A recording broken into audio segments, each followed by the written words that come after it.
idasanzwe cuti namwe bakunzi ba BTV Burundi kubana namwe muri no mwanya w'amakuru mu Kirundi yo kuri uwa gatanu igenekerezo rya 2026 Munyonyo umwaka w'ibihumbi 2022. Reka muhundire duhere kuri izi ngingo nkuru ziyagize. Imvura yaguye uyu munsi yatumye imirimo myinshi ishobora guhagarara, nayo uno munsi niho sentare y'akarere ka Afrika y'ubuseruko yasozera kwezi imaze ikorera hano mu Burundi. Abakenyezi ngo bararonse akaryo ko kwiga no kumenya amategeko abagenga mu mugambi PASEDEF. Aya n'ayandi ni mukanya.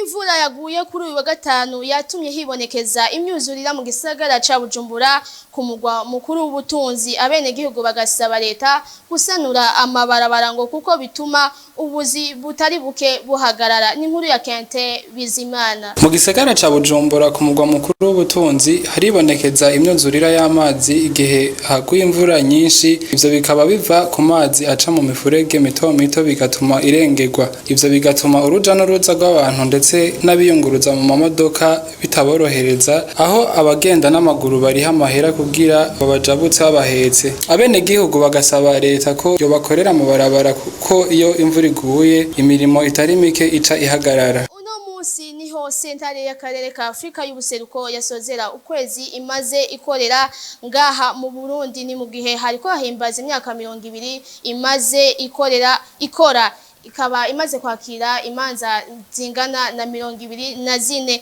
Nestor Kayobera agasaba abacamanza kubandanya baca imanza zitumbereye. N'inkuru ya Nahimana Jules Verne. Sentare y'akarere ka Afrika y'ubuseruko no muzi niho yasozera ukwezi yari imaze iriko irasasanga mu gihugu c'u Burundi mu ntumbero yo guhimbaza imyaka 20 imaze ibayeho. Nestor Kayobera ayirongoye asaba abacamanza b'u Burundi kudakwegera leta. Sibasa yuko ubutungane mu Burundi kubahiriza amategeko buca imanza mu gihe kugira ngo ntibukwegere igihugu, kubera yuko biragaragara yuko iyo ibihugu abasenata huje amategeko hanyuma bene igihugu bakitwara mu sentare, hari gihe irya sentare ica amahera kandi amahera atari make ivyo bihugu. Nayo mushikiranganje w'ubutungane Domine Nyabanyankimbona ngo Burundi bwarahungukiye ibitari bike. Sagaseseshwa rumuri umurundi wese yoshobora kubona yuko ari ibikorwa vy'ingirakamaro mu gihugu cacu, kuko abagize iyo sentare, abacamanza, abandi bakorera muri iyo sentare bose baraje baramenye ivy'igihugu cacu, baraguze ibintu vy'igihugu cacu. Ni ibintu byo gushima cane. Tukanavuga yuko iki gikorwa sentare ya Afrika y'ubuseruko ikoze cinjira muri ya ntumbero nziza ya leta yuko abakozi ba leta, ibikorwa vya leta vyegera abanyagihugu, abene gihugu. Mumenya ko abacamanza b'iyo sentare bazungurutse intara zitari nke z'igihugu c'u Burundi bakira imanza, bakaba bakiriye izishika kuri 24. Leta y'u Burundi ngo yashize imbere ugwaruka mu ntumbero yo gushika ku iterambere rirama. Ivyo bikaba vyamenyeshejwe na Marie Chantal Nijimbere, umushikiranganje w'ubudandaji. Ni mu gihe hariko haba ihanishwa gurishwa bitiriye Innovation Week. Ni inkuru ya Milix Mugisha. Ugwaruka ni igishimikiro ry'iterambere, ariko intererano yabwo ntiyoshoboka mu gihe atakwitunganiriza imigambi irimwo akabirya rukoze. Ayo namwe mu majambo yavugiwe ahari ko habera ihayanishwa ryitiriwe Innovation Week. Abashikiranganje babiri akaba aribo bitavye ivyo birori, aho twovuga nk'ujejwe ubudandaji n'amahinguriro ari kumwe n'ujejwe gutumatumanako amakuru n'ubuhinga bwa none. Marie Chantal Nijimbere, umushikiranganje ajejwe ivy'ubudandaji n'amahinguriro, akaba yamenyesheje ko Uburundi budashobora gushika kwihangiro ryo guteza imbere ubutunzi butishimikije inguvu z'ugwaruka. Étant donné que la jeunesse burundaise constitue la grande proportion de la population burundaise, la dynamisation des secteurs porteurs de croissance ne pourra jamais. Igitigiri kinini c'ababa mu Burundi n'ugwaruka. Iterambere ntiryoshoboka hatabayemwo uruhara rw'ugwaruka. leta y'u Burundi ikaba yihaye guteza imbere ingabire z'ugwaruka kugira Uburundi bugere ku iterambere rirama. Ari naco gituma umukuru w'igihugu c'u Burundi Evariste Ndayishimiye adahengeshanya gufata mu mugongo ugwaruka rwiyungunganya.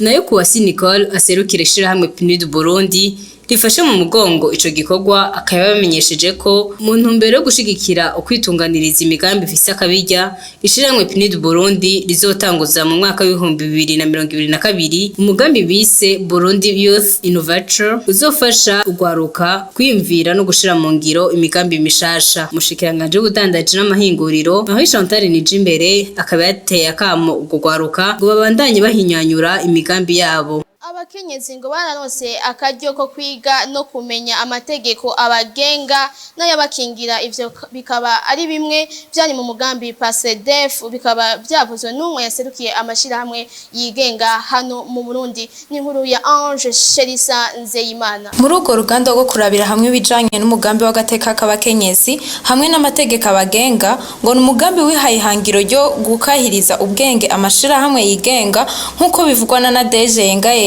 arongoye umugambi PASEDEF uharanira agateka k'abakenyezi mu buserukizi bw'Ubufaransa mu Burundi. Uyu mugambi rero waje hagira hegereza amatora mu bihumbi 2020 kugira hanini ufashe ayo mashirahamwe gukina hall yayo ivyo asanzwe ajejwe ashobore kuronka ababaha uburyo bwo kurangura ibikorwa byo guhimiriza abakenyezi kugira bashobore nabo kuba abari imbere muri ivyo vyose bituma haba amahoro n'umutekano mu gihugu, na cane cane kugira batume agateka k'umukenyezi mu Burundi kataguma gacinyizo. Nubwo hariho ivyo bashitseko ngo hari intambamye bagiye barahura nazo. Twarabonye yuko amashirahamwe menshi kuko murazi ko kuva 2015 uburyo buhabwa leta y'u Burundi canke amashirahamwe bwaragabanutse kuko haraba amashirahamwe atandukanye aho rafasha Burundi atarakibikora inyuma y'ico gihe. Urumva mu ntambamizi zari zihari nuko amashirahamwe yarahari atarakiri menshi agifise uburyo bwo gukora. Ico naco murazi yuko amashirahamwe yo mu Burundi menshi yigenga atabafise uburyo bwabo bwite. Anike Dusenge yaserukiye amashirahamwe aharanira agateka k'abakenyezi basanzwe bafashwe mu mugongo n'ubwo buserukizi ati umugambi wacu wari wo guhimiriza abakenyezi kwitoza canke gutogwa kandi twarabishitse ko nubwo intambamyi zitabutse.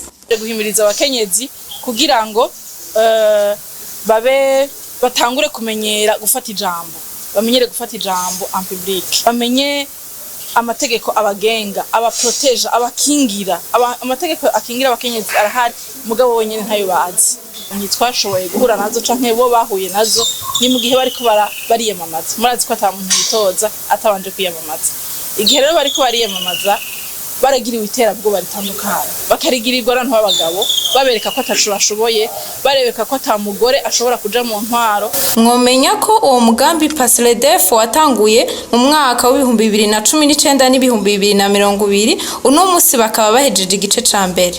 Kuva kuwa 27 Munyonyo gushika kuwa 24 Ruhuma umwaka wa 2022 Afejo ishirahamwe ry'abakenyezi bamenyesha makuru ryateguye ihiganwa rishingiye kugwanya amabi akoregwa abakenyezi. Ivyo bikaba vyavugiwe mu ihuriro ryahuje bamwe na bamwe begwa n'ico kibazo. N'inkuru ya Jessica Karen Ingabire. Muri gitango twicese kwihiganwa kumenyesha makuru mu ntumbero yo kugwanya ihohoterwa rifatiye igitsina ry'u2022 ryateguwe na AFDRO, intare zitandukanye z'abashikiye ico cago zatanzwe bakemeza ko ihohoterwa rifatiye igitsina atarufatwa ku nguvu gusa ahubwo ari kiza cyose gitinyiza umukenyezi no kumukumira birimwo. Bamwe n'abandi bagiye barafata ijambo yawo guserukira umwegabura mu Burundi, umushikiranganje w'guhanahana amakuru, abahinga mu vy'inyifato, abakenyezi b'abanyamategeko bagarutse kujanye no kutaja mu ishuri kw'abakenyezi kiyo mu ntamba yitsuma abakenyezi b'abarundi kazi canke abigeme n'igihe bashikiwe n'izo ngorane badahaguruka ngo batinyuke babivuge hama ako kabi gatuzwe abagirwa n'ico caha bahanwe. Bagasaba ko amategeko agenga ivyo vyaha nk'ivyo yosubirwamo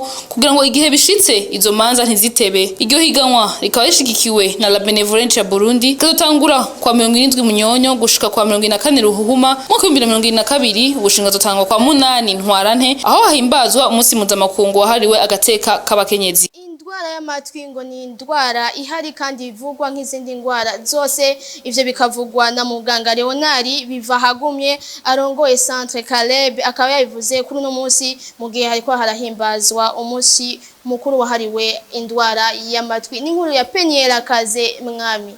Ishirahamwe Centre Caleb ryatunganyije umunsi wahariwe indwara z'amatwi, bakaba bawuteguye mu ntumbero yo kumenyesha abantu ko iyo ndwara ihari kugira abayivuze nk'izindi ndwara. Ivyo bikaba vyavuzwe na muganga Leonard Bivahagumye arongoye ishirahamwe Centre Caleb. Ibi ndwara z'amatwi cyane cyane zituma abantu batumva ni kibazo ku magara y'abantu, ni ibintu tubona mu buzima bwa minsi yose, ni ibintu byabonywe n'ubushikiranganje bw'amagara y'abantu, ni ibintu bimaze kubona ku isi, navuga n'ishirahamwe ry'isi yose rijejwe ivy'amagara y'abantu OMS, ni kugira ngo abantu bamenye ico kibazo cyuko hariho abantu batumva cyane cyane ngaha mu Burundi kandi badashikira inyishu ku kibazo cabo. Tukaba tugomba yuko abakora mu buvuzi, abashinzwe gufata ingingo, eka n'abandi bose bafise ivyo bakora muri ivyo bijanye n'amagara y'abantu bashobore gufasha gutora inyishu abatumva bashobore gushikira ico badashikira. Akongera akavuga n'ubuhinga bwa none bwo gufasha abasanzwe bafise ingorane zo kutumva. Muri mu bindi vyuma vyose tubona biri mu matelefone, biri mu maradiyo, biri mu miduga, n'ubushakashatsi bwo muri ivyo bintu vy'amaproteze auditive vyaragiyemo. Aho bigeze nuko nuvuga kimwe bita intelligence artificielle, nuvuga nti ubwenge bwo gukorana bamaze kubushiramo. Umuntu rero yambaye proteze z'ubu nuvuga zigezweho, nico twashatse gushimikira ko kubera yuko usanga bitaramenyekana cyane, nuko bisumba uko vyahora kare, arumva bikamutorera bigakora novuga vyisunga nkuko umubiri w'umuntu cyangwa ubwonko bw'umuntu busanzwe gukora. Floride Bahabona umukama aserukiye ishirahamwe z'abagendana ubumuga bwo kutumva, agasaba ko abafise ubwo bumuga bwo kutumva boza barabatahura kuko ngo ari abantu nk'abandi. Nora yuko bogerageza kugira kigoro kuko ubona uwo muntu kwari kiremwa muntu nk'abandi, bakamufata runtu kubw'ubuntu Imana yamuhaye n'abantu bamuhaye nawe nyene yiha mu kibano. Uwo munsi wahariwe indwara z'amatwi ukaba uhimbaza ku igenekerezo rya 3 ntwarane uko umwaka utashe, ukaba uhimbaje ku nshuro ya mbere mu Burundi. Penyera Kaze Mwami arakenuye. Ni naho turangirije amakuru y'uno munsi wareka yabashikiriza akaba ari jewe Ange Negrita Irakoze. Reka ndabashimire mwese nongera ndabasaba yuko mwoguma mubandanya mukurikirana ibiganiro bya BTV Burundi, naho jewe naho ubutaha Imana ibahezagire.